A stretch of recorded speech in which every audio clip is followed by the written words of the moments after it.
نحن نقص عليك نبأهم بالحق إنهم فتية آمنوا بربهم وزدناهم هدى وربطنا على قلوبهم إذ قاموا فقالوا ربنا رب السماوات والأرض لن ندعو من دونه إلها لقد قلنا إذا شططا.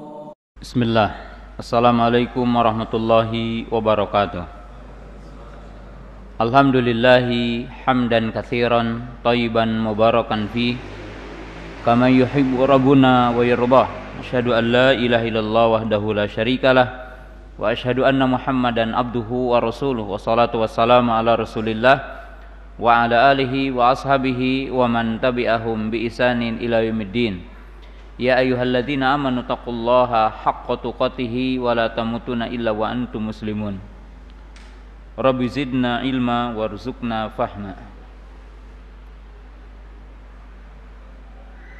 Kaum muslimin, para jamaah, para penuntut ilmu yang dirahmati Allah Ta'ala, alhamdulillah pada kesempatan malam yang berbahagia ini dengan izin dan qudrat dari Allah Ta'ala kita dapat berjumpa kembali dalam kajian rutin kita, yaitu Sahih Bukhari, setiap malam Jumat setelah kita berlibur selama 1 tahun. Berlibur beberapa pekan ya, dari tahun 2018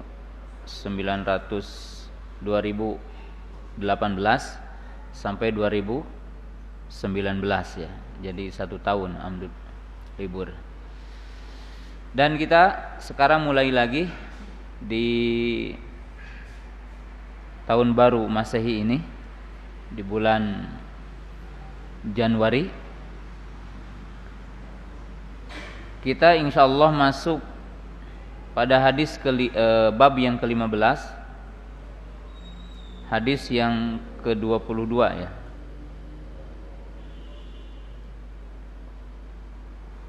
Udah sampai mana? Ada yang ingat? Insyaallah di sinilah. Bismillah. Qala al-Imam al-Bukhari wa huwa Muhammad ibnu Ismail ibnu Mughirah al-Bukhari rahimahullahu ta'ala. Babu tafaduli ahlil imani fil a'mal. Qala al-Imam Bukhari rahimahullahu ta'ala hadatsani Ismail qala hadatsani Malik an Amr ibnu Yahya al-Mazini an abihi an Abi Sa'id al-Khudri radhiyallahu ta'ala anhu anin Nabi sallallahu alaihi wasallam qala yadkhulu ahlul jannati al-jannata wa ahlun nari an-nara thumma yaqulu Allah ta'ala akhriju man kana fi qalbihi mithqalu habbatin min khardalin minal iman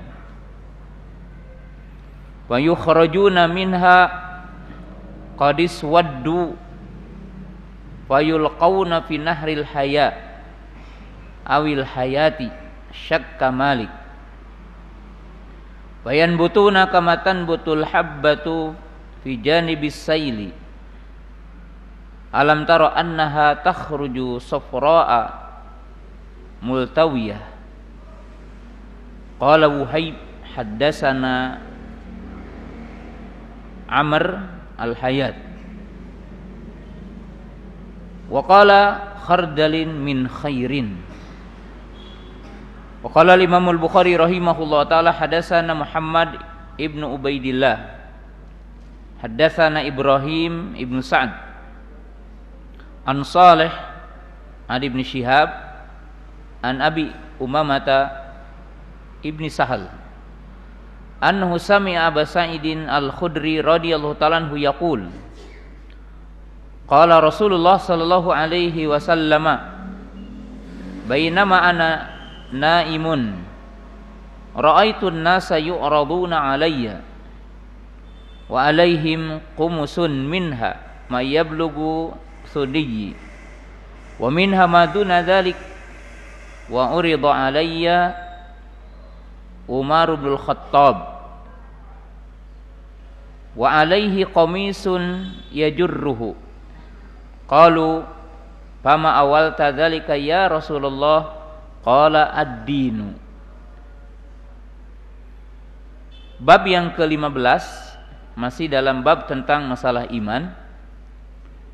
Imam Bukhari mengatakan bab yang menjelaskan bahwa ahlul iman bertingkat-tingkat imannya karena amalnya. Jadi orang-orang beriman bertingkat-tingkat keimanannya ditentukan dengan perbedaan amalnya. Jadi orang mukmin kualitas imannya itu berbeda-beda satu dengan yang lainnya ditentukan dengan perbedaan amal-amalnya. Dan ini keyakinan ahli sunnah bahwa ahlul iman berbeda-beda tingkatan imannya. Dan perbedaan iman itu ditentukan dengan amal.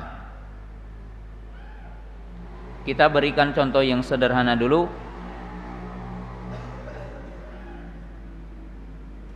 Agama ini ada awamir, ada nawahi.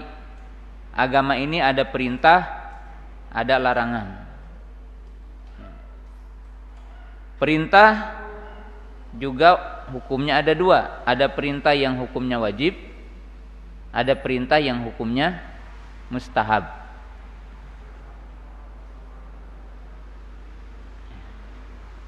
Apa yang dibenci Allah ada dua. Ada yang sifatnya haram, ada yang sifatnya makruh. Dan selainnya adalah mubah. Yang bukan haram, yang bukan makruh, yang bukan wajib, yang bukan mustahab, maka sesuatu itu dinamakan mubah.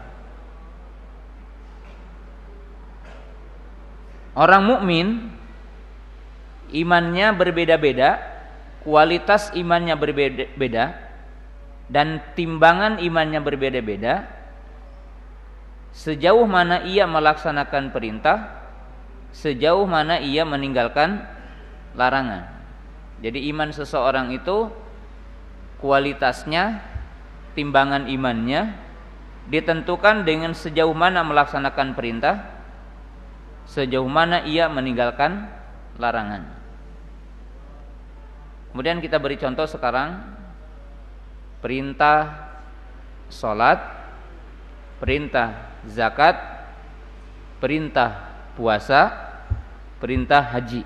Ini rukun iman, rukun Islam yang 5 disebutkan tadi 4, yaitu salat, zakat, puasa, haji.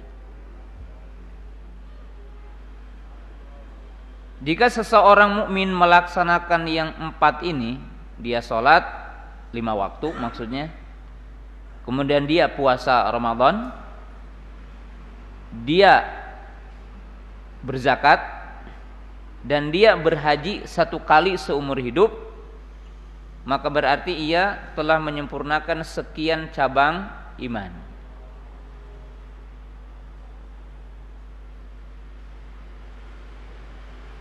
Jika ada orang mukmin meninggalkan cabang Islam atau cabang iman yang tadi, maka akan berkuranglah kualitas imannya dan hakikat imannya, dan akan cacatlah imannya. Para ulama menjelaskan kalau orang meninggalkan sholat, menurut sebagian para ulama kafir, keluar dari Islam.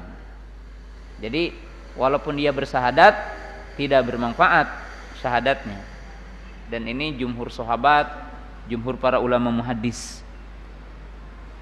Sebagian para ulama seperti imam yang tiga, Imam Abu Hanifah, Imam Malik, Imam Syafi'i, mereka berpendapat orang yang meninggalkan sholat selama meyakini wajibnya, maka dia adalah maksiat dosa besar, imannya cacat, imannya lemah, tapi tidak sampai keluar dari Islam.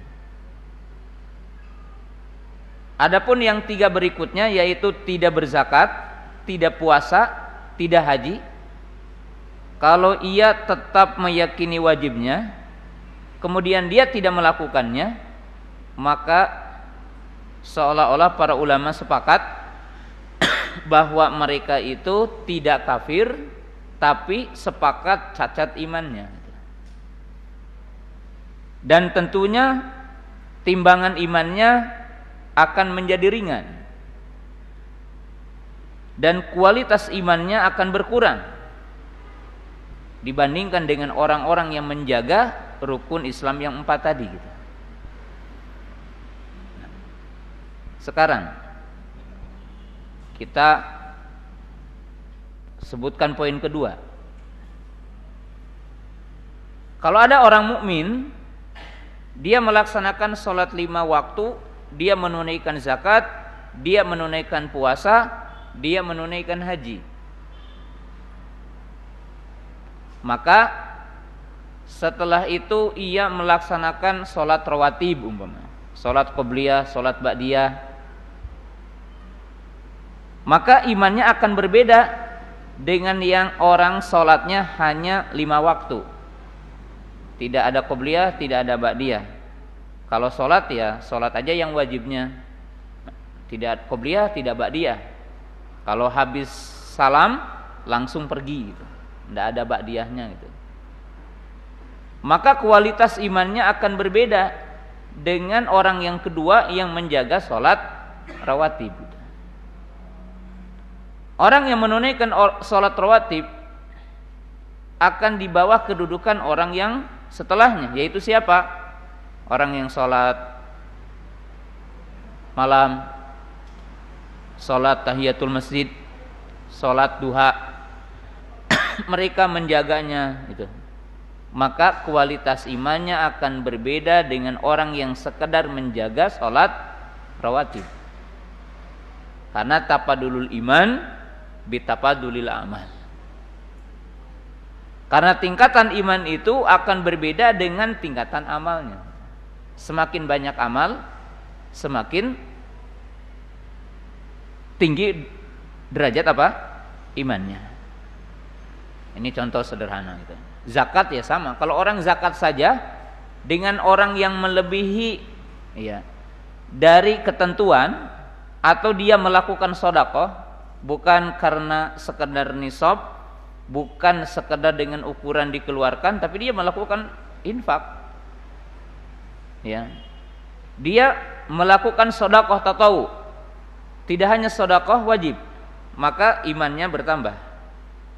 Imannya akan semakin besar timbangannya nanti yaumal kiamah. Demikian juga orang yang puasa.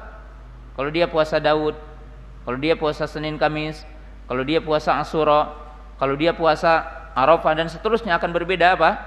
Imannya. Nah, ini yang dimaksud oleh Imam Bukhari rahimahullahu taala, bab yang menjelaskan bahwa ahlul iman berbeda-beda kualitas imannya, ditentukan dengan perbedaan apa? Amalnya. Contoh yang lain agar lebih paham, kalau seseorang mukmin membaca Quran, tentunya semua mukmin membaca Quran dapat pahala. Tapi ada perbedaan pengaruh dalam kualitas iman dari membaca Quran. Pertama, orang yang membacanya dengan makharijul huruf, panjang pendeknya yang sempurna, akan beda pahalanya dengan orang yang membacanya terbata-bata. Ya, bacaannya masih mungkin banyak salah gitu. Maka di dalam hadis dikatakan orang-orang yang pandai membaca Quran, mereka nanti yaumul qiyamah akan bersama para malaikat yang dimuliakan Allah. Orang yang membaca Al-Quran setiap hari 1 juz dengan orang yang membaca Al-Quran setiap harinya 3 juz, maka imannya akan berbeda. Kenapa? Karena kualitas amalnya berbeda. Orang yang membaca Al-Quran dengan memahami maknanya, mentadaburi isinya, akan berbeda dengan orang yang tidak mentadaburi dari sisi kualitas apa? Imannya. Dan ini yang dinamakan tafaduli ahlil iman fil amal. Nah, ini judul. Kemudian Imam Bukhari rahimahullahu taala meriwayatkan dalam bab ini 2 hadis. Kedua hadis dari Abu Sa'id Al-Khudri. Malik Ibnu Sinan namanya. Ya udah kita lewat. Untuk malam ini kita tidak akan berbicara rawi. Kita akan konsentrasi kepada fikih dari hadis ini. Hadis yang pertama, bahwa Nabi SAW berkata, yadkhulu ahlul jannati al jannata. Penghuni surga masuk surga. Wa ahlun nari an-nara, dan penghuni neraka masuk neraka. Tsumma yaqulullahu ta'ala, kemudian Allah berfirman, akhriju man kana fi qalbihi mithqalu habbatin min khardalin min iman. Keluarkan siapa yang dalam hatinya ada sebiji sawi dari keimanan. Misqala habbah, sebiji sawi.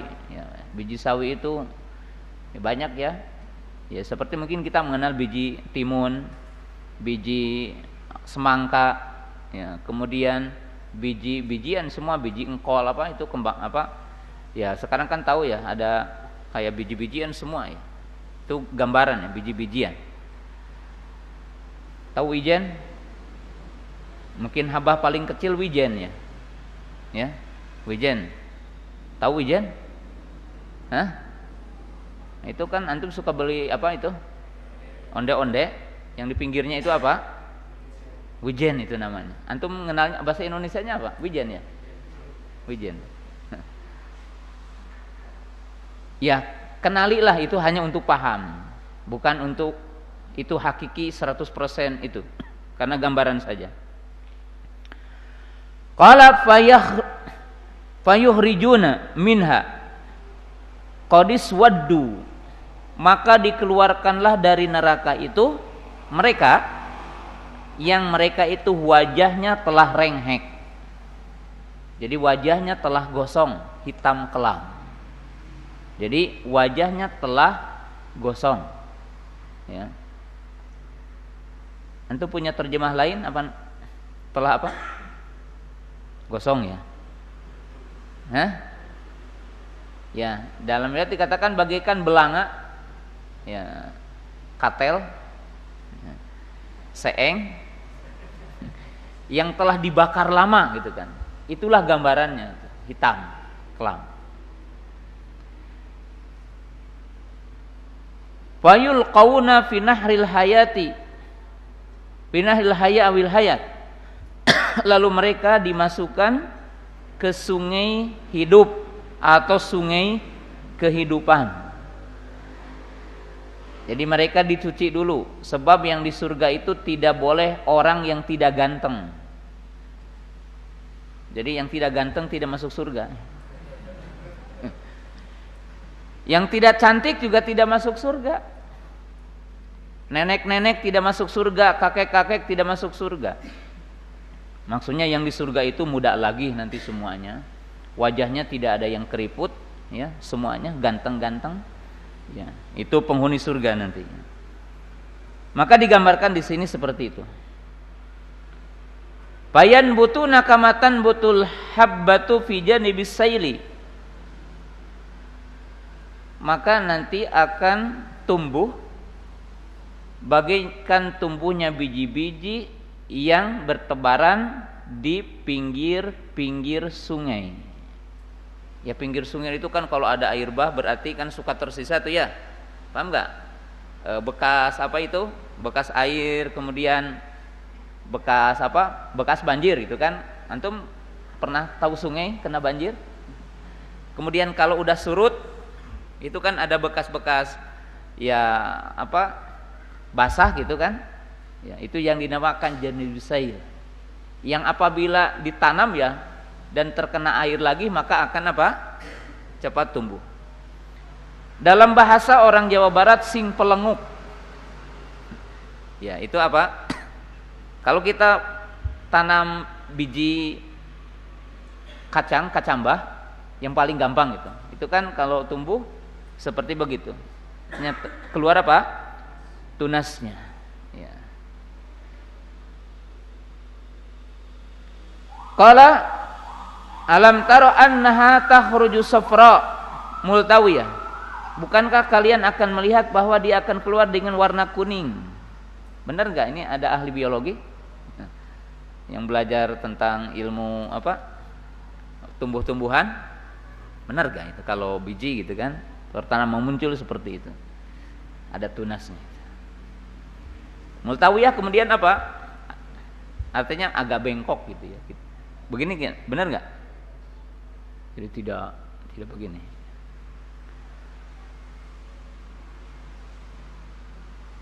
Qala Wuhaib haddatsana Amr al-Hayatu wa qala khardalin min khairin, yaitu sebiji sawi dari kebaikan. Jadi sebiji sawi dari kebaikan. Ini dalam riwayat. Hadis yang kedua masih hadis Abu Sa'id Al-Khudri, kita terjemahkan dulu. Qala Rasulullah sallallahu alaihi wasallam, telah berkata Rasulullah SAW, bainama ana naimun, ketika aku sedang tidur, ra'aitun nas, lalu aku bermimpi melihat para sahabat, melihat kaum muslimin, melihat manusia, yu'raduna alayya, dihadapkan kepadaku. Jadi pada berkumpul di depanku. Jadi umat Nabi SAW itu pada berkumpul di depannya. Wa alaihim kumusun, dan semuanya pakai pakaian. Artinya memakai kain semuanya. Min haman yablughu sud, di antara mereka ada yang kainnya sampai dada saja, berarti pundaknya itu tidak ketutup. Jadi sampai bagian dada. Alhamdulillah. Ya dukung. Ya. Wa min hamaduna dzalik, dan ada juga yang di bawah itu. Ya mungkin ada yang sampai pusarnya. Ya, bahkan mungkin ada yang kelihatan apa? Pusarnya. Bahkan mungkin seolah-olah tidak memakai kain. Wa uridu alayya Umar bin Khattab, dan dihadapkan kepadaku Umar ibn Khattab radhiyallahu taala anhu. Wa alaihi qamisun, dan baginya punya kain, yajurruhu, yang ia menyeretnya. Jadi kain Umar ibn Khattab itu sempurna sampai menyeret, artinya melewati kedua mata kakinya sempurna gitu ya. Ya. Lalu para sahabat bertaqalu, "Fama awal tadzalika ya Rasulullah?" Apa takwilmu wahai baginda Rasulullah SAW? Qala ad-din, ini gambaran agama. Hadis ini menunjukkan kalau agama Umar itu sempurna.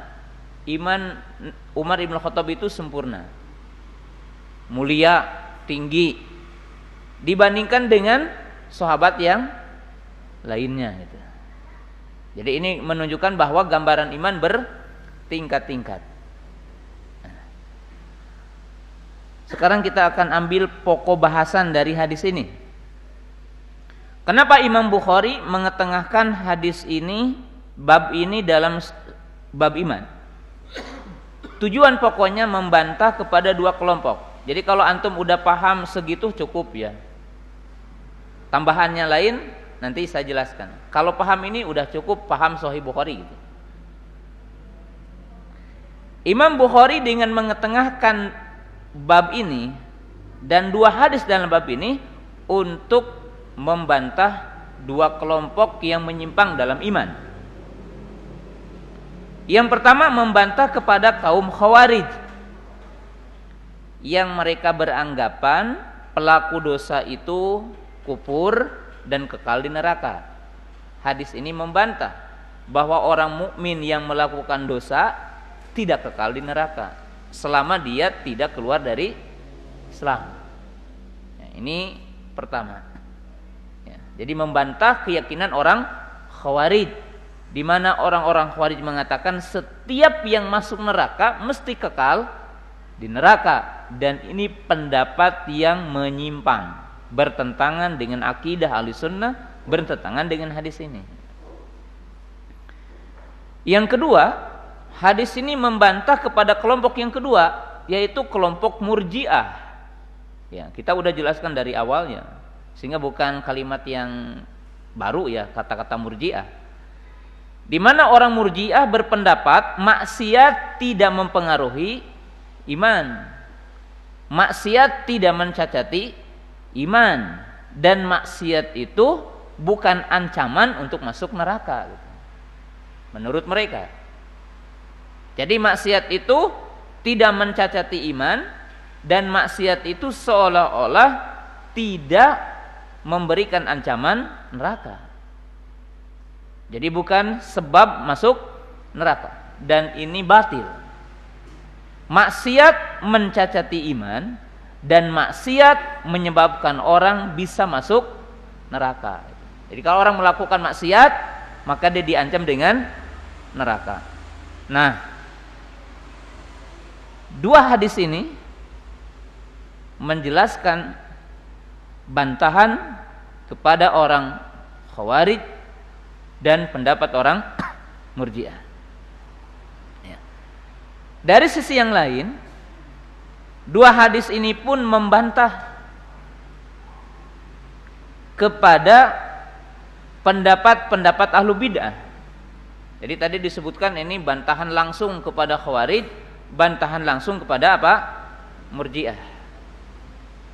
Tapi makna hadis ini pun membantah kepada pendapat Khawarij atau Murji'ah yang mengatakan iman itu satu. Jadi kan dulu udah dijelaskan menurut Khawarij dan menurut orang Murji'ah iman itu satu. Jadi iman itu tidak bercabang, dan iman itu tidak bertingkat-tingkat menurut mereka.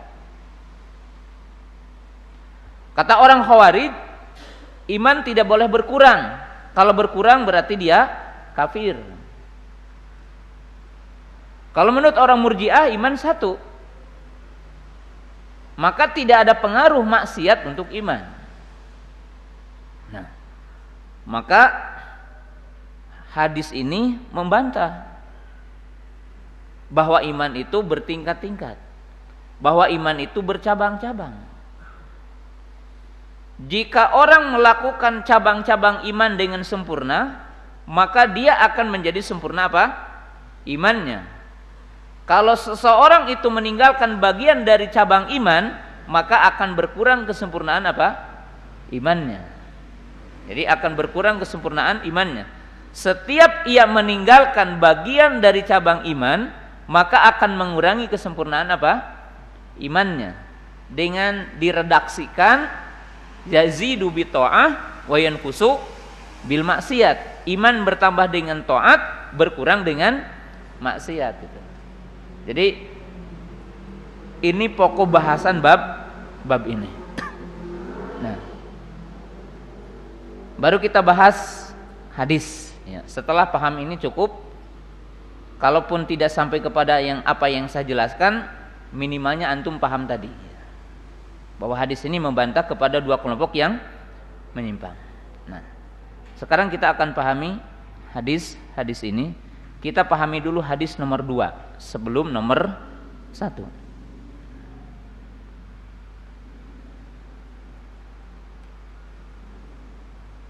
Dalam hadis ini menjelaskan tentang adanya takwil mimpi gitu.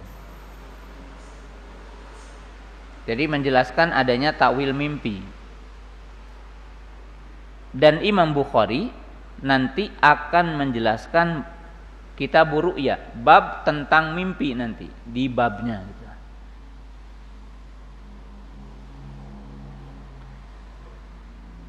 Yang penting paham dulu itu, kita tidak perlu sekarang mendalami tentang itu. Ya. Dalilnya mana? Bahwa Nabi SAW mentakwil mimpinya. Jadi mentakwil mimpinya.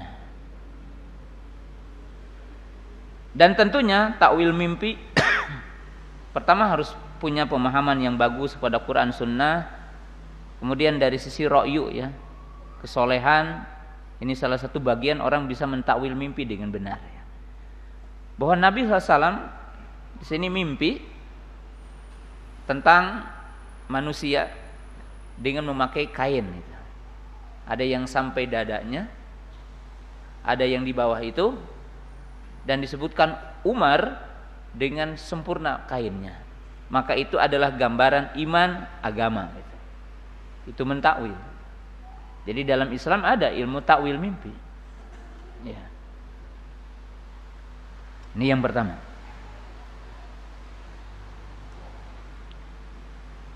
Yang kedua, bahwa hadis ini pun menekankan bahwa derajat keimanan ahlul iman bertingkat-tingkat.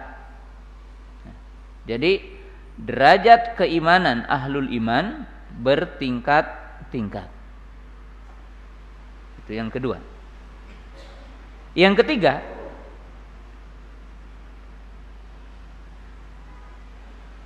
tingkatan keutamaan iman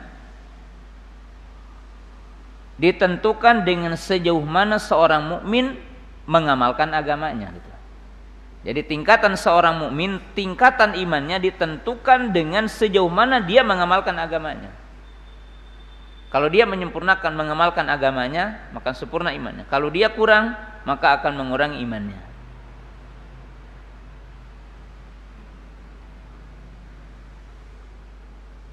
Yang keempat, hadis ini menunjukkan keutamaan Umar. Jadi hadis ini menunjukkan keutamaan Umar.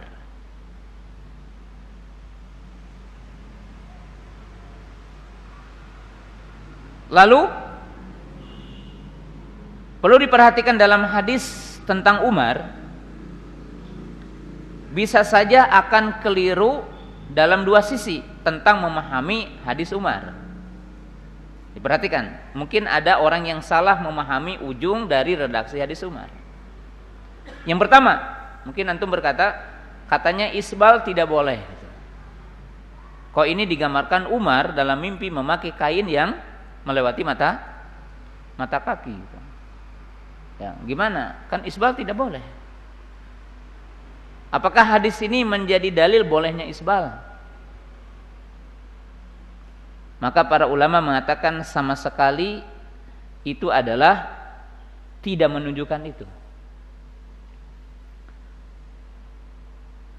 Karena dalam hadis ini adalah ta'biru bima yata'allaq bima ma'nawi bil amril hissi. Karena Nabi SAW dalam hadis ini menggambarkan sesuatu yang maknawi.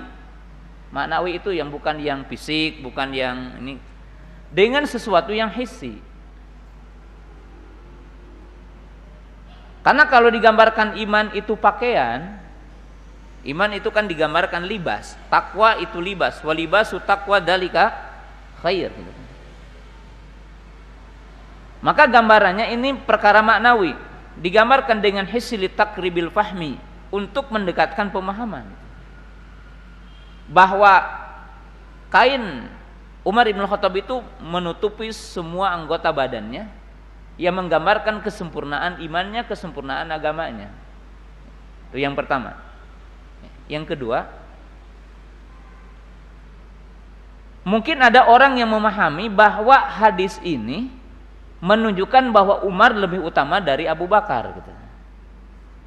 Jadi ada orang mungkin yang memahami hadis ini bahwa Umar lebih utama dari Abu Bakar. Maka jamaah yang dirahmati Allah Ta'ala, para penuntut ilmu yang dirahmati Allah Ta'ala, diistilahkan oleh para ulama bahwa dalam memahami nas perlu kepada manhaj. Jadi memahami nas perlu kepada metode yang benar. Hadis ini tidak menunjukkan bahwa Umar radhiyallahu taala anhu lebih utama dari Abu Bakar As-Siddiq radhiyallahu taala anhu. Ya. Dengan dua jawaban. Artinya dengan dua penjelasan.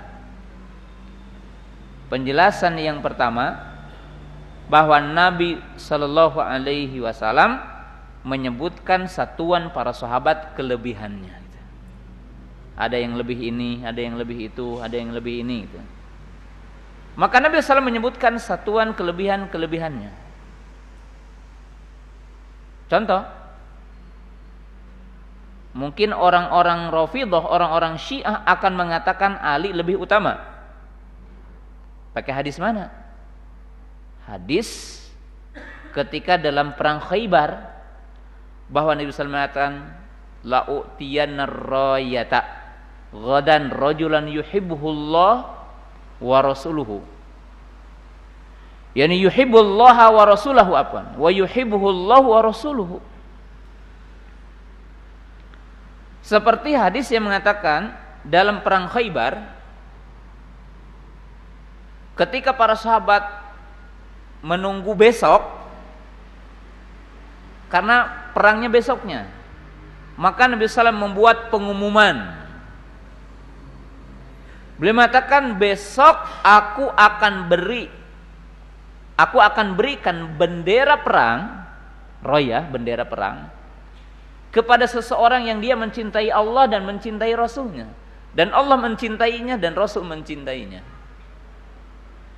Maka semua para sahabat tidur dengan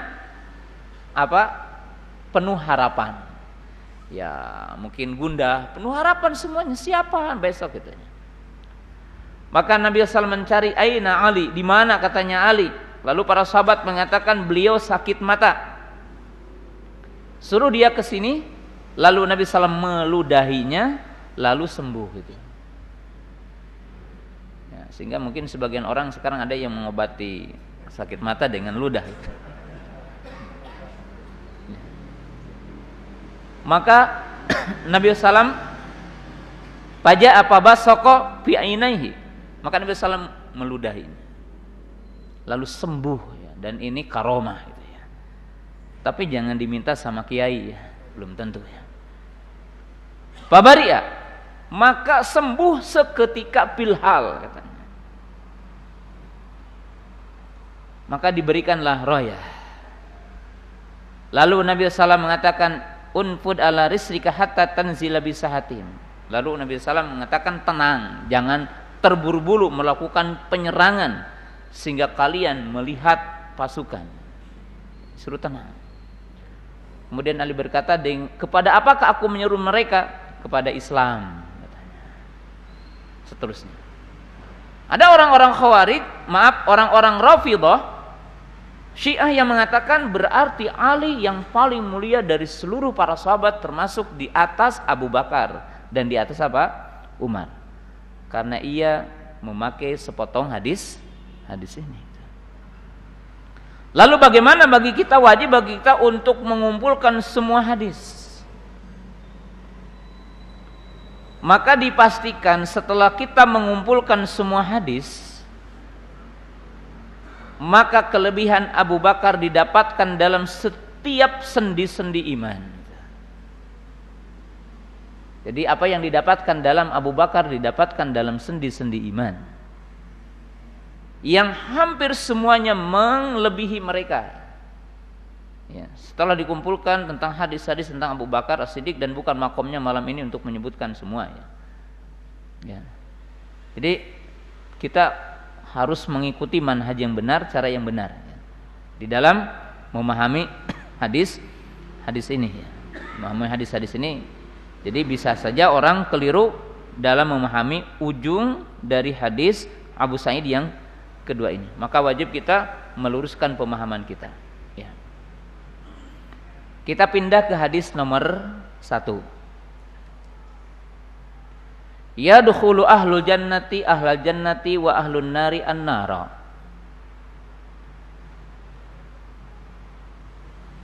Ayat yang menunjukkan kepada hadis ini, lihat surah Az-Zumar. Di ujung ayat,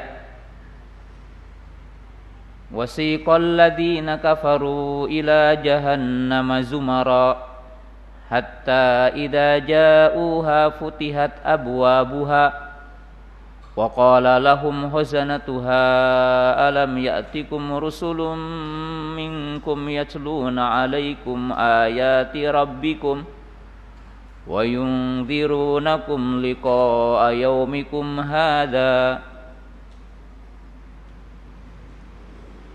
qalu bala walakin haqqat kalimatul azabi 'alal kafirin qila dkhulu abwaaba jahannam khalidina fiha fabi'sa maswal mutakabbirin.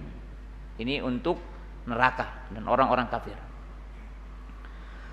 Wasiqal ladzina taqaw rabbahum ilal jannati zumara hatta idza ja'uha wa futihat abwabuha wa qala lahum khazanatuha salamun alaikum tibtum fadkhuluha khalidin, dan seterusnya ayatnya. Nah, kita pahami ayat ini bahwa ahlu neraka masuk neraka, ahlu surga masuk surga. Sini ada pertanyaan, ya. Yang dapat menjawab dapat hadiah. Ya, ima dari panitia atau dari saya nanti, enggak apa-apa. Ya. Lihat ayatnya. Ketika menyebut neraka, hatta idza ja'uha futihat abwabuha. Sehingga tatkala mereka sampai di depan pintunya, maka dibukakanlah pintu-pintu neraka itu. Tapi ketika Allah menyebutkan tentang orang bertakwa, orang beriman,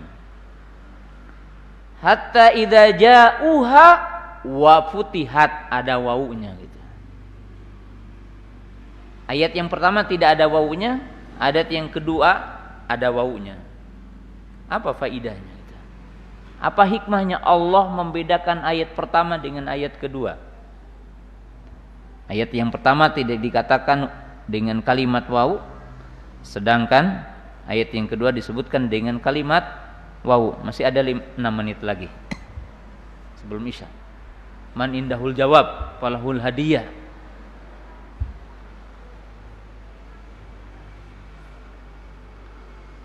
Hadiahnya homsumi'ah 500.000. Man indahul ijabah.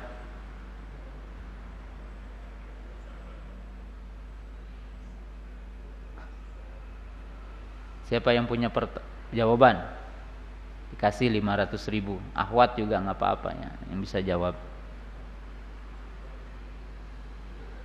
Nah, betul. Ya nggak salah, nggak apa-apa.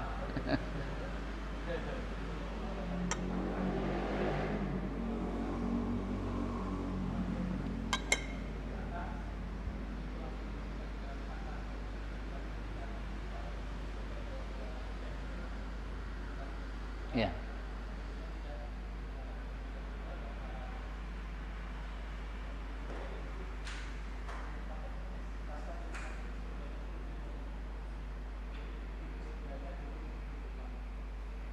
Ya, ada akrab, lakin juz'u jawab fihi yani asab, yani musib. Ini dekat dan bagian pertamanya udah sedikit betul, udah betul ya. Tapi bagian yang keduanya belum. Dan mungkin ada sih sedikit itu.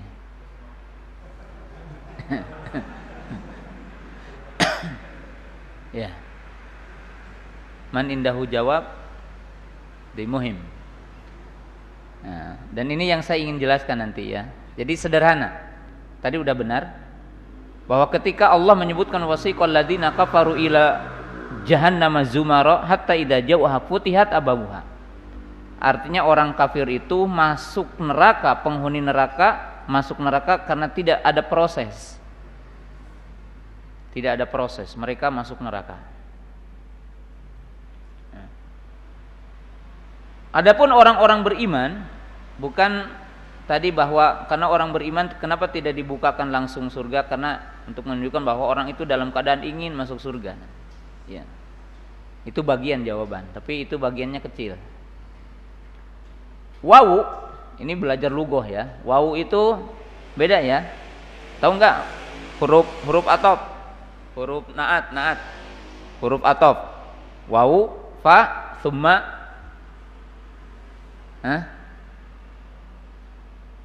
Wawu. Kalau wawu itu kan untuk ja'a Muhammadun. Ya, nanti ya kita adzan dulu biar lebih enak ngejelasinnya. Sampai di sini kita teruskan nanti setelah salat. Bismillah. Alhamdulillah wassalatu wassalamu ala Rasulillah wa ala alihi wa ashabihi wa man tabi'ahum bi ihsanin ila yaumiddin, amma ba'du.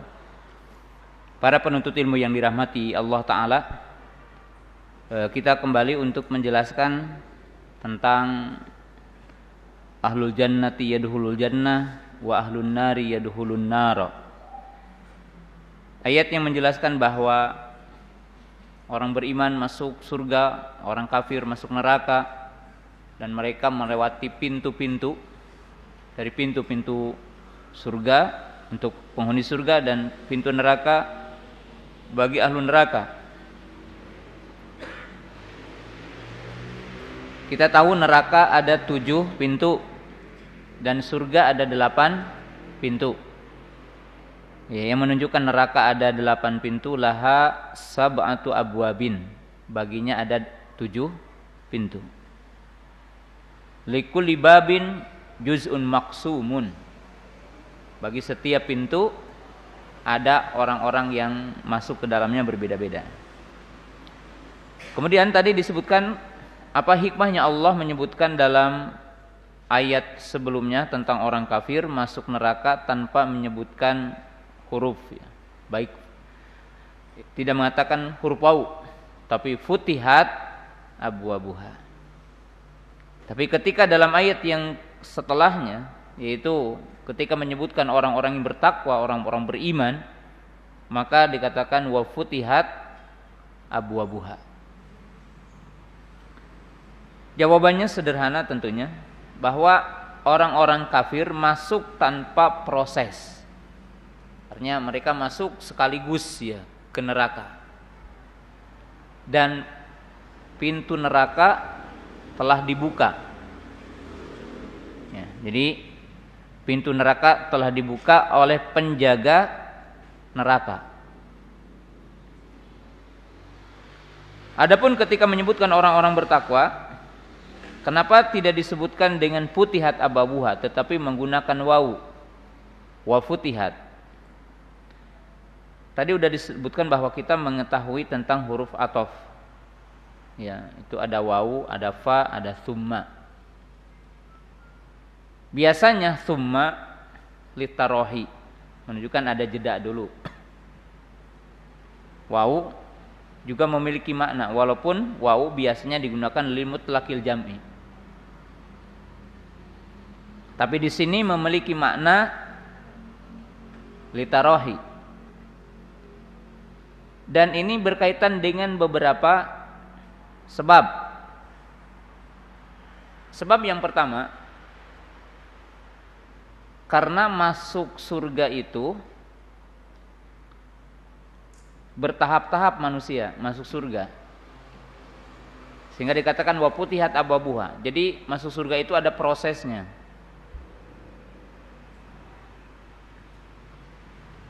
Tidak tiba-tiba, kalau bahasa gampang supaya mudah, tidak tiba digiring, dimasukkan ke surga.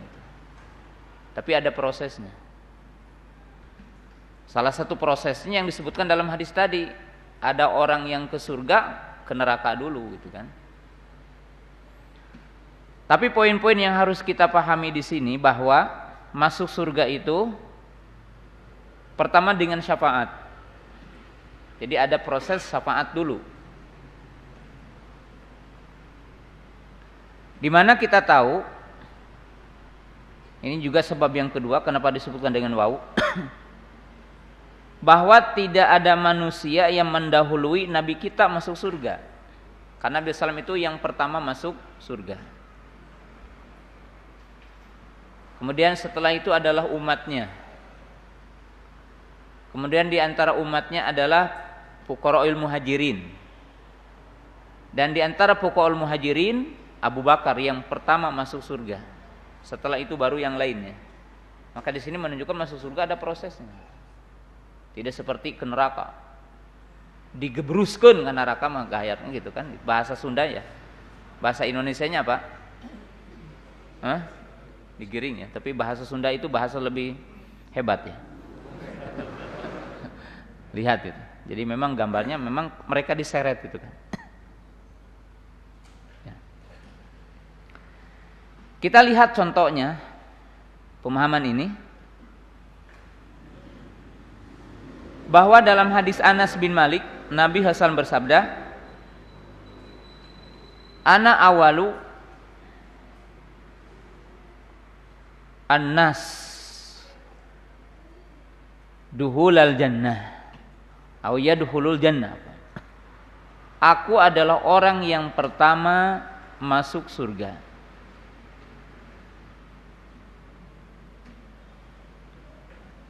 Dalam riwayat yang lain, ana awalu syafi'in wa awalu man yadkhulul jannah.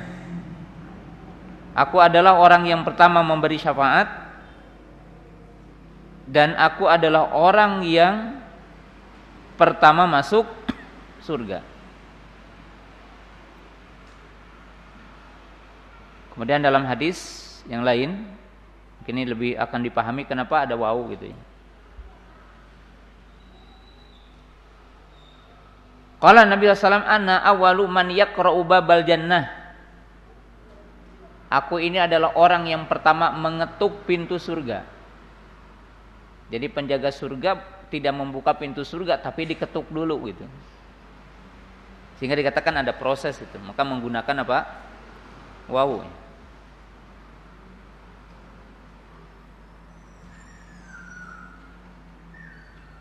Dalam hadis yang lain, Nabi Shallallahu Alaihi Wasallam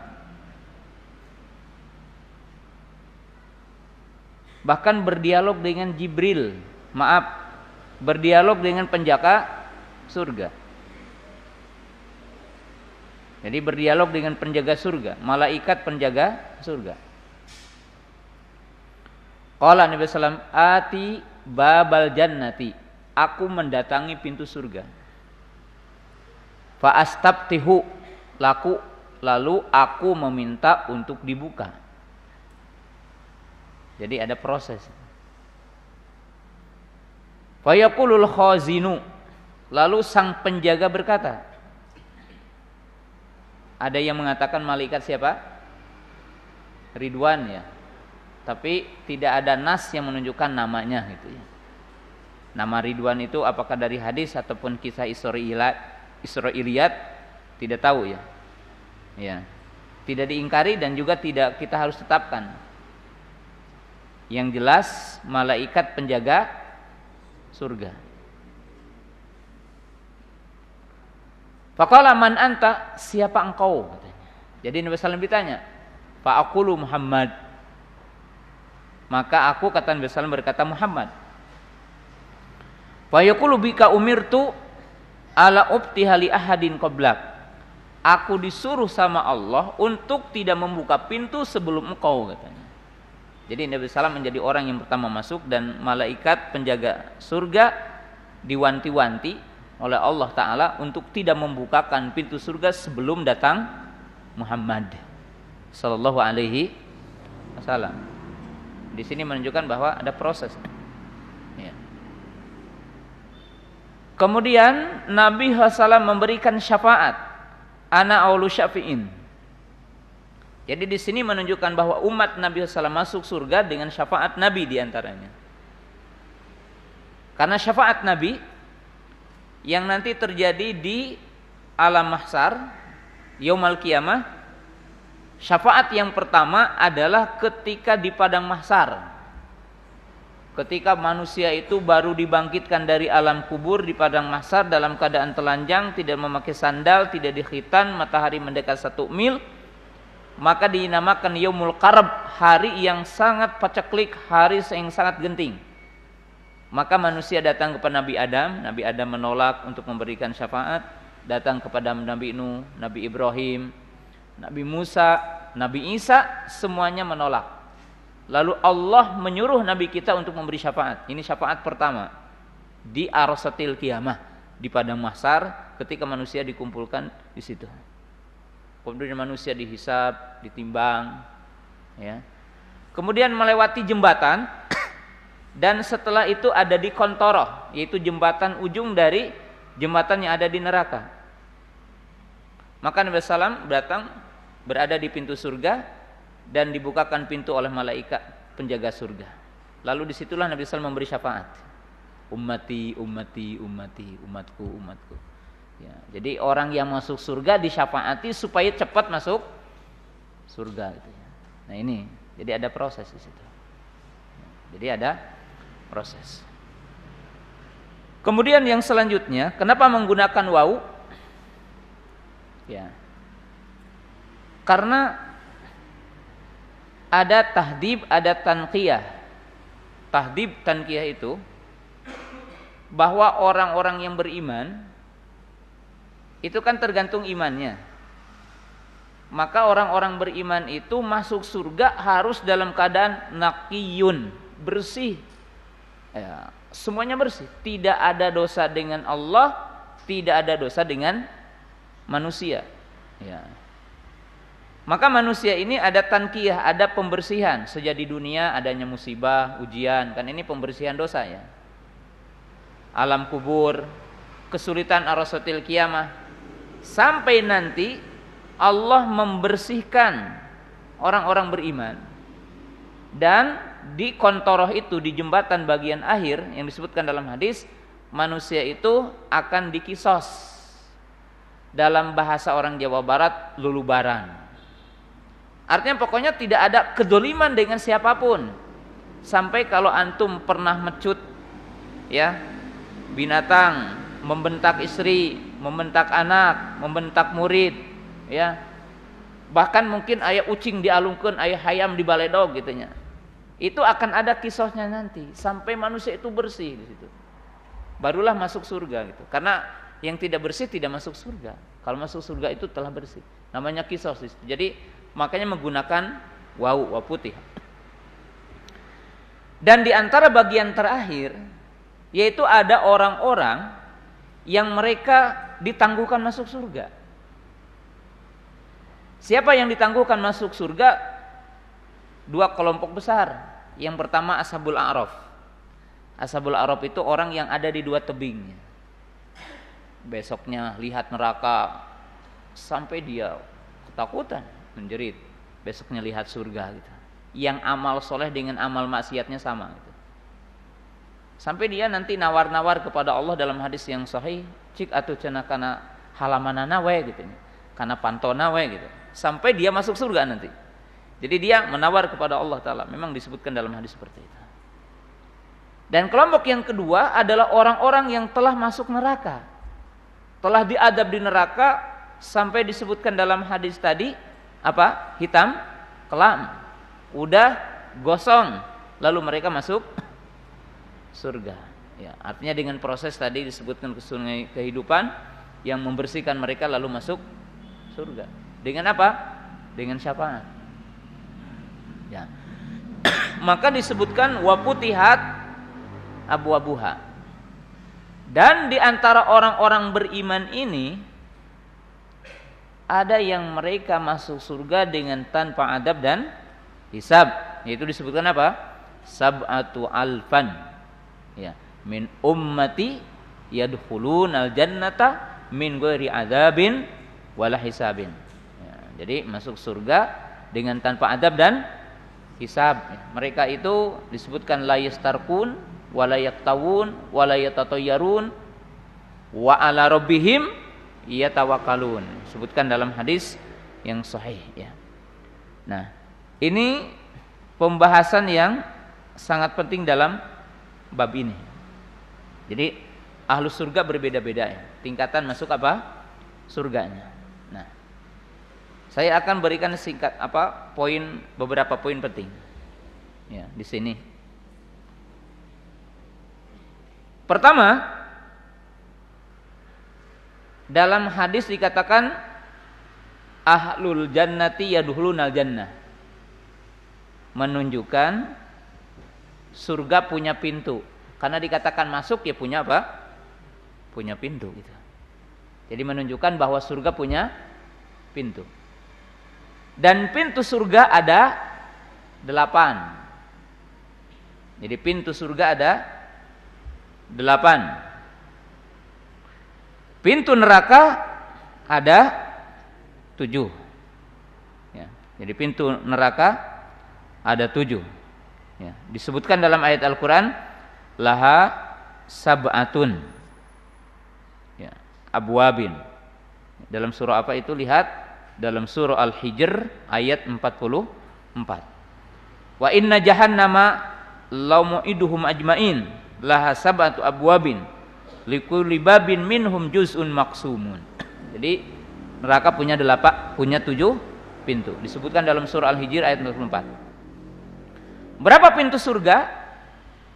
Ya, 8. Tapi tidak ada nas dalam Quran. Adanya dalam hadis. Salah satunya adalah hadis Abu Sa'id Al-Khudri. Inna fil jannati samaniyatu abwabin a'addaha lil mujahidina fi sabilillah.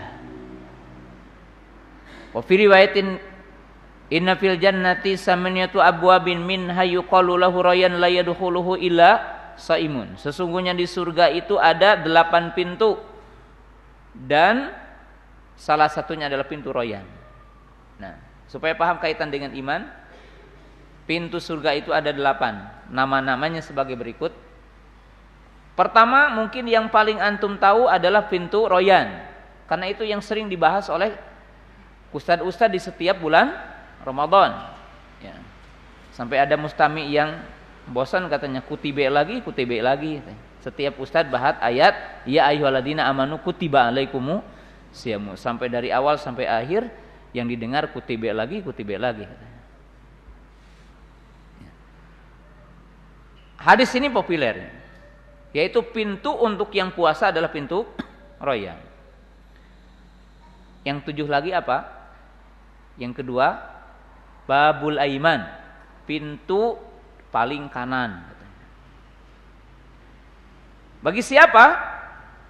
Disebutkan dalam hadis, ya Muhammad, adkhil jannata min babil aimani man lam hisabalahu wahum syuraka'u fima ghairi dzalik. Nabi SAW mengatakan, wahai Muhammad, masukkan pintu aiman. Siapa katanya? Yang tadi disebutkan, yang 70.000 itu. Yang masuk surga tanpa hisab, maka mereka dipersilahkan dari pintu aiman. Tapi mereka juga dibolehkan untuk masuk dari pintu yang 7 yang lainnya. Kemuliaan ini. Jadi dibolehkan untuk masuk dari pintu yang lainnya, mau dari pintu mana saja boleh. Yang setelahnya apa? Babus sholati, babus shadaqati, babul jihadi. Paman kana min ahli sholati du'iya min babi as-sholati, wa man kana min ahli shadaqati du'iya min babi shadaqati, wa man kana min ahli jihadi du'iya min babil jihadi. Barang siapa di antara kita dari ahlu salat, maka dia akan diseru dari pintu salat. Dan barang siapa di antara kita dari ahlu sedekah, maka dia akan diseru dari pintu sedekah. Dan barang siapa di antara kita dari ahlu jihad, maka akan diseru, dipanggil dari pintu jihad. Udah berapa? Udah 5 ya. 5 pintu. Sisanya berapa? 3. Yang keenam, babul la haula wala quwata illa billah. Jadi babul la haula wala quwata illa billah. Dalilnya bahwa Nabi SAW mengatakan ala adulukum ila babin min ababil jannah qalu bala la haula wala quwata illa billah. Baginda Nabi SAW mengatakan, siapa di antara kamu yang aku ingin tunjukkan ke salah satu pintu di antara pintu surga? Lalu para sahabat mengatakan, iya, apa itu? La haula wala quwata illa billah. Jadi yang mendawamkan zikir ini akan diseru dari pintu la haula wala quwata illa billah. Yang ketujuh, babul walid. Dalam hadis Abu Darda, ada orang tanya, innali ummi wali zaujati wa talabatni ummi an utalliqa zaujati. Ada orang datang kepada Abu Darda, wahai Abu Darda, aku punya istri dan aku masih punya ibu, tapi ibuku katanya meminta aku untuk menceraikan istriku. Ya, walaupun tidak selayaknya bapak atau ibu meminta menceraikan anaknya agar anaknya menceraikan istrinya, itu terlarang ya. Tidak sempatan kecuali kalau ada yang sifatnya syar'i. Maka beliau mengatakan, aku tidak punya fatwa dan aku tidak punya solusi kecuali aku mendengar, katanya. Inna fil jannati baban yuqalu lahu walid wa huwa awsatul jannah, awsatu babil jannah. Aku tidak punya fatwa dan aku tidak punya solusi selain aku mendengar hadis, katanya. Bahwa di surga itu ada pintu namanya al-walid. Pintu orang tua itu namanya. Pintu ibu, pintu bapak. Ya. Dan itu adalah pintu yang paling keren, katanya. Pintu yang ausat, yang paling bagus gitu ya. Ausat itu bagus ya. Siapa yang menjaganya, maka dia akan bisa masuk dari pintu itu. Siapa yang melalaikannya, maka dia tidak akan masuk dari pintu itu. Maksudnya, siapa yang berbakti kepada orang tua di dunia ini, maka disediakan pintu ini. Siapa yang dia tidak berbakti, bahkan menghardik orang tuanya, maka dia tidak akan masuk lewat pintu ini. 7. Kedelapan, tidak ada nas yang jelas yang menunjukkan apa sih pintu yang kedelapan. Para ulama beristimbat. Ada yang mengatakan berarti katanya pintu haji. Karena syahadat udah, sholat udah, sedekah udah, puasa udah. Berarti tinggal satu. Kemungkinan katanya pintu yang ke-8 adalah babul haji, bab haji gitu. Ya. Nah, jamaah para penuntut ilmu yang dirahmati Allah Ta'ala, apa hubungannya dengan tadi masuk ya? Di sini menunjukkan bahwa masuk surga dengan sebab amal. Dan pintu surga disediakan sesuai dengan amal. Dan orang mukmin akan punya kelebihan dalam amal, dalam iman satu dengan yang lainnya. Karena nanti disebutkan di sini bahwa masuk surga ada yang diseru salah satu pintu, ada yang diseru dari seluruh pintu. Orang yang punya banyak kelebihan, sholat punya kelebihan, puasa punya kelebihan, zakat punya kelebihan, diseru dari seluruh pintu. Orang yang punya kelebihan salah satunya, maka dia akan dipanggil dari pintu tertentu gitu. Menunjukkan iman berbeda dan pahalanya berbeda. Iman berbeda, pahala berbeda. Amal satu dengan yang lainnya adalah berbeda. Ini berkaitan dengan pintu. Ya. Terakhir untuk malam ini, ya, berkaitan dengan bagian hadis ini. Ya. Jamaah yang dirahmati Allah Ta'ala, berkaitan dengan iman. Nah, jamaah yang dirahmati Allah Ta'ala, salah satu bagian terpenting dalam bab ini, saya akan mengakhiri dengan 2 poin penting di sini. Pertama, bahwa usatul mu'minin yadkhulunal jannah bi asbab. bahwa pelaku-pelaku maksiat dari orang beriman, usatul mu'minin, usatul muwahhidin, pelaku maksiat dari ahlul iman, pelaku maksiat dari ahlul tauhid itu akan masuk surga gitu. Setelah mereka itu masuk neraka.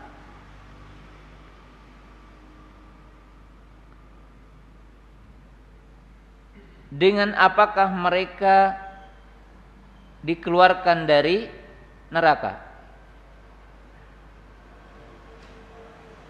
Ya, sebab utamanya ada 3. Jika telah habis masa dosanya dan kadar dosanya, seperti orang yang dipenjara telah habis masa tahanannya gitu. Ini ditentukan katanya 10 tahun, ya udah, kalau udah 10 ya dikeluarin gitu kan. Ini punya dosa sekian, azabnya sekian, ya udah habis ya dikeluarin gitu. Dan ini fadlun minallah. Kedua, yaitu orang-orang yang dapat syafaat. Belum habis dosanya, cuma diberi syafaat, diberi koneksi gitu. Kalau kan syafaat itu sejenis koneksi gitu. Diberikan jaminan, artinya ditolong gitu. Siapa yang akan memberi syafaat? Para nabi, para rasul, malaikat, orang-orang beriman. Artinya para nabi, para rasul, malaikat, orang beriman. Mereka akan memberi syafaat. Dan ini keyakinan ahlu sunnah. Yang ketiga, dapat dispensasi. Fadlun wa rahmah minallah. Tidak ada pengajuan dari nabi umpamanya untuk orang ini gitu, untuk disyafaati. Dan tidak ada, mungkin ada orang juga yang tidak. Tapi ada dispensasi. Sekarang kan kalau di negara juga ada dapat remisi gitu. Ya, betul enggak? Ya, ini gambaran ya, nyata. Tapi jangan digambarkan 100%. Karena apa yang ada di surga ada nama aja di dunia, dispensasi gitu kan. Remisi. Presiden umpamanya memberikan remisi. Nah, ini Allah memberikan remisi kalau bahasa itunya mudahnya. Yaitu apa? Bahwa orang-orang ada yang dimaafkan Allah. Ada yang diberikan maghfirah, pengampunan Allah walaupun belum habis dosanya. Maka mereka keluar dari neraka. Keluar dari neraka. Ya. Dan ini apa yang wajib kita imani. Wajib kita imani. Jadi orang-orang yang masuk neraka, ya, itu dari pelaku maksiat, dari pelaku dosa, ya, dari ahlu tauhid atau ahlul iman, mereka itu dikeluarkan dari neraka dengan tadi berapa sebab? 3 sebab ya. Nah, ini pokok bahasan utama tentang akidah ahli sunnah yang berkaitan dengan iman. Yang terakhir,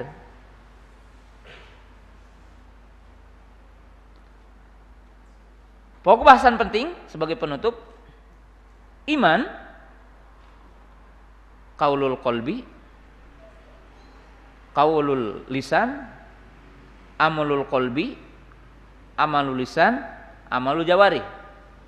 Iman itu ucapan hati, ucapan lisan.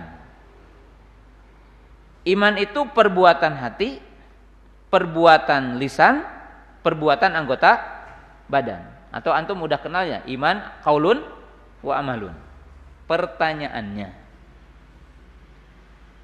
yang bertingkat-tingkat cabang keimanan dalam seseorang, apakah hanya dalam bentuk dhahir? Jadi tingkatan keimanan, apakah hanya dalam perkara yang dhahir seperti ya tadi sholat kan, ada yang sholat wajib saja, tidak sholat apa? Tak tahu. Tentunya yang sholat wajib saja di bawah derajat orang yang menjaga sholat sunnah gitu. Orang yang puasa wajib saja di bawah kedudukan orang yang puasa sunnah-sunnah. Maka bisa dipahami kalau orang berbeda-beda amalnya, sudah barang tentu akan beda tingkatan apa? Imannya.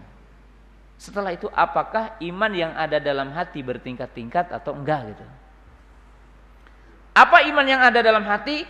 Kal yaqin wat tasdiq. Ini dinamakan dengan qaulul qalbi. Amalul qalbi kal mahabbati wal khaufi war raja wal mahabbah wal inabah wa tawakkuli. Nah, kita tahu ada amal hati seperti apa? Cinta, rasa takut, rasa pengharapan, bertawakal, ya, khasyah, rogbah. Ya, ini khasyah, rogbah berarti dengan roja sederetannya. Maka menurut ahli sunnah, iman yang ada dalam hati pun bertingkat-tingkat. Sampai yakin bertingkat-tingkat, cinta bertingkat-tingkat, rasa takut bertingkat-tingkat, rasa pengharapan bertingkat-tingkat, ya. Dan ini membantah keyakinan kaum Murji'ah. Bahkan para ulama telah menjelaskan kekeliruan Imam Abu Hanifah, kekeliruan Imam Tohawi dalam kitabnya Aqidah Tohawiyah. Wal imanu fi aslihi sawa, gitu kan kata beliau. Lihat dalam nadomannya, wal imanu fi aslihi sawa. Dia mengatakan imam dalam pokoknya sama, dan ini dibantah. Ini salah satu ucapan kaum Murji'ah. Maka kata para ulama, Imam Tohawiyah dalam akidah Tohawiyah secara global akidahnya sejalan dengan ahli sunnah wal jamaah. Hanya dalam masalah iman terjadi kekeliruan. Imam Tohawi rahimahullah ta'ala, ya, itu disebutkan oleh para ulama ada kekeliruan. Jadi menunjukkan bahwa iman yang ada dalam hati itu apa? Bertingkat-tingkat. Dan Imam Bukhari menyebutkan hadis ini untuk menunjukkan itu dan membantah kepada kaum Murji'ah yang mengatakan iman dalam pokoknya adalah sama, ya. Dan ini bagian terpenting dalam dua hadis ini, ya. Sampai di sini. Dan tentunya bahasan berkaitan dengan surga adalah sangat panjang lebar. Kita ambil yang sesuai dengan hadis ini.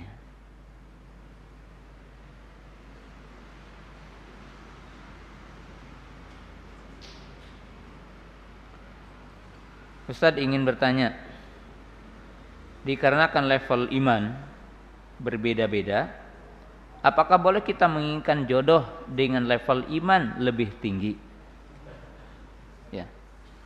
Ya boleh. Apalagi seorang wanita, ya. Apalagi seorang wanita. Tetapi Allah Ta'ala telah menjadikan kupu biasanya, ya.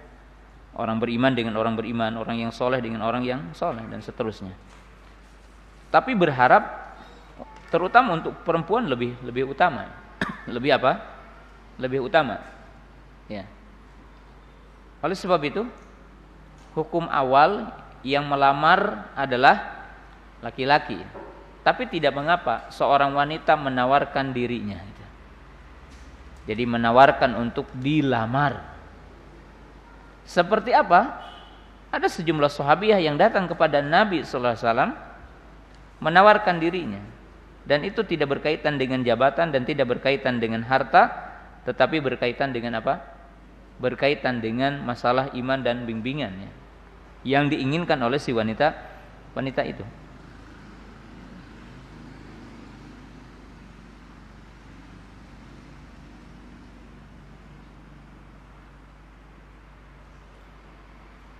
Ya. Apaan anak ingin bertanya, apa hukumnya pemilu? Apakah kita wajib memilih? Apa hukumnya jika kita diminta jadi panitia yang jadi saksi atas yang lainnya, ya. Jamaah yang dirahmati Allah Ta'ala, ya, memilih pemimpin itu bagian terpenting dalam agama Islam, ya. Tansibul imamah min daruratul Islam. Jadi memilih imam itu termasuk bagian terpenting dalam Islam, tentunya setelah tauhid, iman, dan seterusnya, ya. Oleh sebab itu, ada ungkapan, bukan pembenaran. Sehari tidak ada imam, ya, lebih baik dipimpin oleh pemimpin yang zalim dalam seumur hidup. Jadi sehari tidak ada imam lebih berbahaya. Maaf, ya. sehari tidak ada imam lebih berbahaya ketimbang tidak ada pemimpin. Ketimbang dipimpin oleh pemimpin yang zalim ratusan tahun atau bahkan seumur hidup.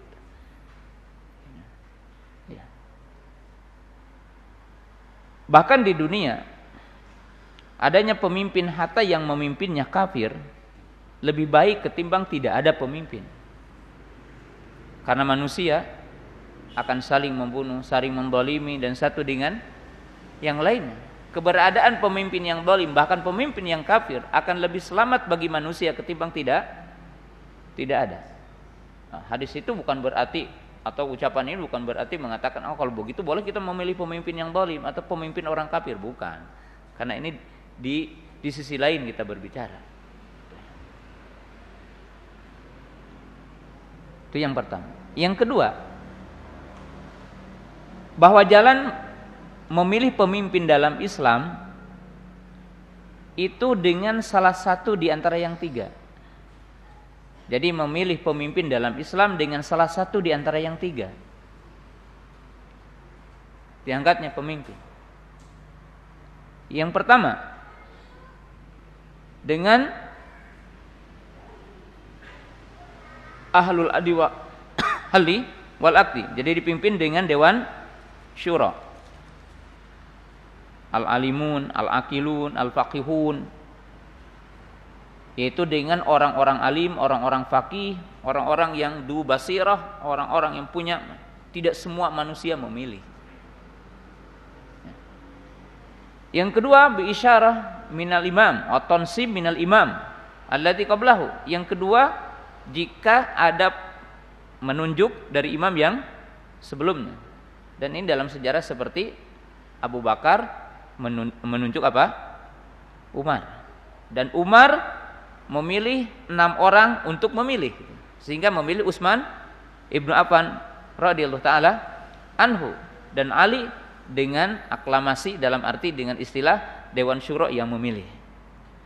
Yang ketiga, bil ghalabah. Tidak terjadi dengan tadi, tetapi ada orang yang tiba-tiba berkuasa dengan kekuasaannya, dengan tentaranya, dengan pasukannya, mengkudeta, dan tetaplah kedaulatan dengannya. Maka ini dalam syariah. Ya, dengan syariah. Adapun yang ada hari ini yang dinamakan demokrasi, ya, maka tentunya hukum asal bertentangan dengan itu. Jadi bertentangan dengan itu. Tapi bagaimana umat Islam ketika hari ini? Boleh enggak memilih? Ya. Memilih pemimpin dalam kondisi seperti ini dengan undang-undang yang ada di negara-negara demokrasi, maka kaum muslimin ya termasuk mengambil maslahat mereka adalah memilih pemimpin yang paling baik di antara seluruh mereka. Jadi ini adalah termasuk bagian menjaga maslahat, menolak madarat, bahwa kaum muslimin dipersilahkan untuk memilih siapa yang paling aslah untuk agama, untuk negara, dan untuk apa? Masyarakat, dengan melihat ciri-cirinya gitu. Melihat apa? Ciri-ciri. Nah, itu kaidah yang ada dalam agama kita. Darul mafsid muqaddamun ala jalbil masalih, dan kaidah-kaidah yang lainnya. Nah, tapi saya tidak akan menyebutkan hari ini harus milih siapa. Karena kalau berkaitan dengan ini harus ada orang yang mempelajarinya dengan seksama. Dan tentunya jamaah yang dirahmati Allah Subhanahu wa taala, kisi-kisi lain yang harus kita paham. Ya. Pertama, munculnya pemimpin berawal dari kesolehan kita. Jadi Allah tidak akan memilihkan pemimpin manusia yang buruk, pemimpin yang baik. Karena kalau kita lihat hadis-hadis itu merupakan bahwa pemimpin ukubah, pemimpin itu kadang-kadang berupa hukuman buat kita. Dan itu sisi yang harus kita pahami. Kemudian setiap orang tidak boleh bergantung hidup kepada pemimpinnya. Bergantung hidup kepada pemimpin. Antum mengatakan kalau si anu akan begini, kalau si anu begini. Ya, hidup kita tidak akan ditentukan sama pemimpin kita. Hidup kita juga akan ditentukan dengan sejauh mana kita takwa kepada Allah Dan sejauh mana kita itu punya dedikasi hidup kan. Seperti saya sering sampaikan untuk antum, saya tidak pernah berharap ingin jadi PNS gitu ya. Karena jadi PNS itu membebani negara. Saya ingin menjadi orang yang bisa hidup berinteraksi hidup, besok dia menghidupi sendiri. Enggak usah antum mengharap ya. Ya, saya mengatakan bukan jadi PNS itu tidak terhormat, maaf ya, tidak. Tapi orang berharap sekian tahun. Berapa sih upahnya? Maaf ya, saya hanya motivasi lagi kepada antum. Antum jadi guru PNS dibayar berapa? Ya, jadi dosen aja tidak lebih dari 10 juta. Ada enggak yang guru SMA dibayar 10 juta? Saya tidak terhitung saya dibayar oleh manusia berapa, saya juga tidak pernah minta. Dan saya dari dulu tidak pernah ingin jadi seperti itu. Ya. Kemudian berbicara tentang berbicara kalau ini dapat pensiunan, maaf ya, ini pemuda-pemuda jangan seperti itu. Menjadi motivasi orang. Pensiun berapa? 3 juta paling juga. Ya, 4 juta atau berapa? Hidup pensiun. Orang di situ udah, apalagi sebagian menyekolahkan pinjam ke bank ini. Uang pensiunan udah dipotong sampai mati, itu punya utang di ini. Ya. Tapi orang yang mandiri, dia berdoa kepada Allah, meminta kepada Allah. Kenapa kita hidup mesti bergantung kepada manusia yang ada ya? Ya, tidak mesti kita. Tapi itu. Nah, kalau antum diminta untuk jadi saksi atau jadi panitia, antum ikuti.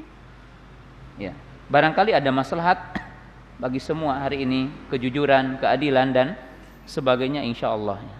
Insyaallah. Dan jika menolak pun kan punya apa? Punya hak itu. Saya tidak bisa jadi saksi, kan hak juga. Enggak mesti gitu. Barangkali cukup satu pertanyaan ya, karena udah jam 8:30. Biasanya sampai jam 8 ya. Ini kita insyaallah di lain kesempatan. Ya, karena hadis tadi penting untuk dijelaskan ya, tidak bisa sepotong-potong ya. Subhanakallahumma bihamdika asyhadu an la ilaha illa anta astaghfiruka wa atubu ilaik. Assalamualaikum warahmatullahi wabarakatuh.